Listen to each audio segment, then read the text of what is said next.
Hello, everybody. I'm Ahmed Naiem, President at Lily AI. I'm here joined by Mandeep, who I'll let introduce himself. Head of Product and UX at Tapestry, House of Brands. If you have bought a Coach, Kate Spade, or a Stuart Weitzman shoes, then you have interacted with our brands. And if you haven't, you should definitely check it out. Yeah, great. Thank you for joining us, Mandeep, today. So before we get into what Lily AI does, we'd love to hear from you some insights on priorities and goals you had coming into this year as you kind of look at your digital business. First and foremost, like I said, we are a house of brands, right? So brands which create emotional connection, tell stories. We are a premium brand, and so I think one of our priorities is how do we do that emotional storytelling? How do we support that? We just ran on Coach. We ran your Find Your Courage campaign, and so how do we support that storytelling and brand building? That's one of the priorities always. Another priority is the world keeps changing. It doesn't stay static. People want to buy using different payment types, different methods. And so another one is always improve the core shopping experience and keep up and create a frictionless experience. And then the third is create a really adaptable, that's our word, and for the world knows it as personalized experiences, but there's more to it, but create that deeply personalized experience for our customer. And that's ultimately to affect things like product discovery and other elements of the experience? Yes, absolutely. Right, so while we're on the topic of product discovery, sorry, 1 second. I bet no one thought we'd get a pop quiz today, but just show of hands here, who can recognize the trend that Harry Styles is wearing? Wow, okay, 1 out of probably 200 plus people. So this trend is actually called Eclectic Grandpa, which has over 14 million views on TikTok. And really he's kind of brought back a lot of that retro, comfortable look with cardigans and knitwear and loafers and baseball caps and so on. And believe it or not, the younger consumers today are looking for things leveraging these types of trends. And in order to really improve discovery, they need to be able to easily shop that trend. So I think that really leads us into, as we look at what you were trying to do, Mandeep, how were you really, what led you to assess Lily as a potential partner, and how did you approach that? I think we talked about, if you think about two aspects, right? What makes a great shopping experience?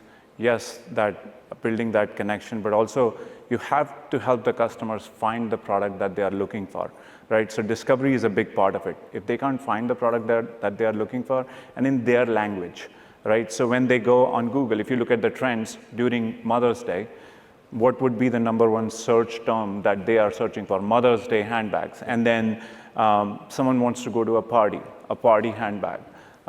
So all of that customer speak, like you have here, a flowy beach party dress, right? Versus, so there is a difference between the consumer speak and brand speak. And what powers all of this at the end of the day is data.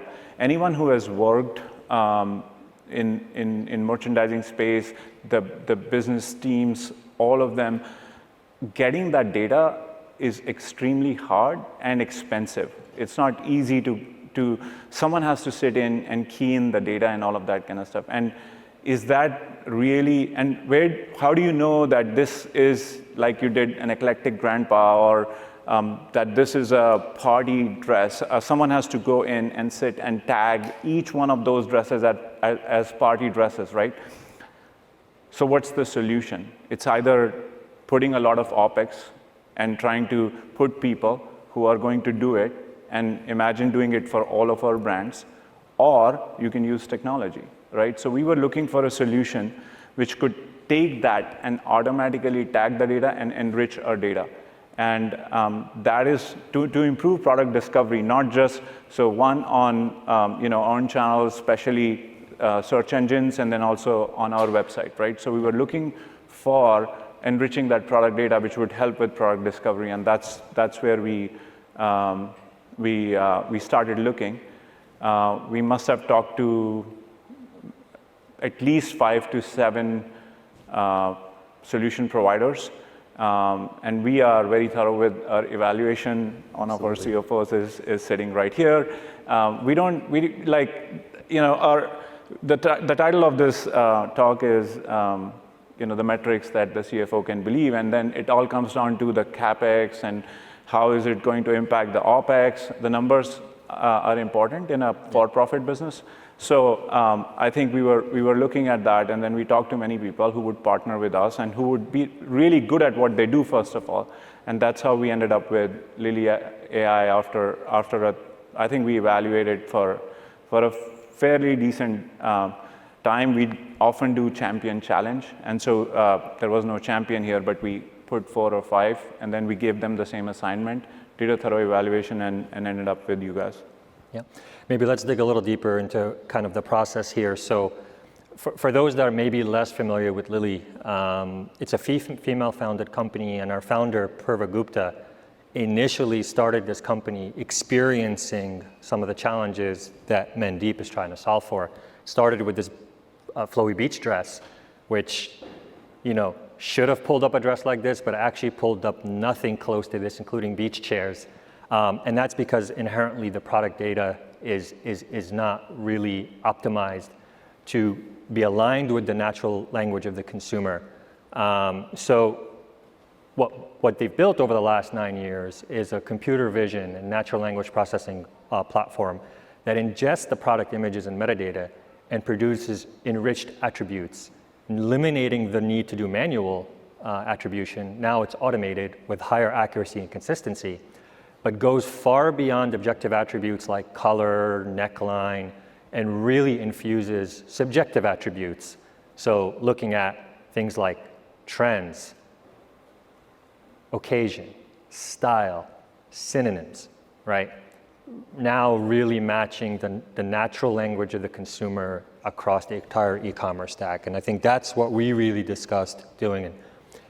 And we got to say, the Tapestry team had far better baseline data than we've seen across the board. So we were like, we hope that the results come out good, because it wasn't in bad shape. We see things in bad shape. So that was really the interesting thing. But when we did this across, I think it was Coach to start with, and leveraging these attributes that now can pull in things like eclectic grandpa, coastal cowgirl, and all of these trends that are constantly, by the way, that one has 25 billion views on TikTok. To infuse that along with the synonyms and occasion, now this could really be implemented. And I think you guys primarily implemented it across multiple use cases, but one of the most interesting one was Google search, because of how much traffic is coming through Google. So maybe if you want to walk everyone through the process there and the results. Yeah, both Google search and site search. Like I said, I think one of the favorite movies of CFOs, I think, is Jerry Maguire, because you talk to them, they're like, show me the money. Like, you have to talk about that basically. But anyway, I think coming back on a serious note, right? What we did was we worked with Lily. The Google merchant feeds that we sent to the site, we would enrich all of this data. And I'm getting into very much a tactical detail, but we created key value pairs which are powered by your technology, and we would send it to Google. And and then we ran an A/B test. What we did was we didn't do it for all styles. We did it for some styles, and we held back with the comparable styles. And then what we saw was that the search ranking of those where we had enriched data was much higher. And so we saw a much higher degree of traffic coming to our site for those. And then we did the same thing on our site for site search, using with the technology provider that we have. And I know we don't want to get into specific numbers, but overall, we're seeing significant lift across all of our client base, and I believe you guys obviously see. I mean, those are the key metrics that we have here. Average PDP views per SKU coming from search engine is much higher. Average revenue per user for those products is much higher. Yeah. So I think that kind of ties back to results hopefully the CFO can believe in. And then I know in our initial kind of engagement, we looked at the Google search and we looked at on-site search, right? What excites you about the future of the partnership as you look at leveraging this across different areas? Kind of where do you see opportunity going forward? I mean, I think, the possibilities are endless. Just think about it, right? It's like anyone who has played with ChatGPT or images, right? What is the underlying, foundation for it? It's all about data, right? When the customer comes to your site tomorrow and you want to do a discovery experience, a chat-like experience, which, you saw a lot of them talking about, and I'm looking for a party bag, and you want to talk to them about a party bag. What if the data is not there, right? How are you going to talk about that? So it helps with search, it helps with discovery, it helps with creating curated discovery experiences. For all of it, you need that product data, right? So I'm not going to talk about every single thing that we are going to do, because I think there is a lot that I think people can do with what we have shared here, but I think more to come on that. Yeah, I know we've seen some really good results to date on some of the use cases, and we look forward to potentially implementing areas that may really impact recommendations, potentially even product copy generation. 100%. I think is something that we've been able to really look across the board. Interestingly, we've even had success in looking at the demand side, so further upstream, leveraging the attributes and how that helps you understand, what products to bet on going forward from a catalog. So one of the things, for example, like when you look at visually similar products, yes, you can do it with computer vision with the images, and for the underlying technology behind that, it creates vectors and it finds the nearest vector, but then if you augment all of that computer vision with the product metadata, your results are even better. So that is like one area, like you were talking about recommendations or looking at visually similar products, or like I said, the ChatGPT kind of experience. All of that are ultimately relying on good descriptive data. Yeah.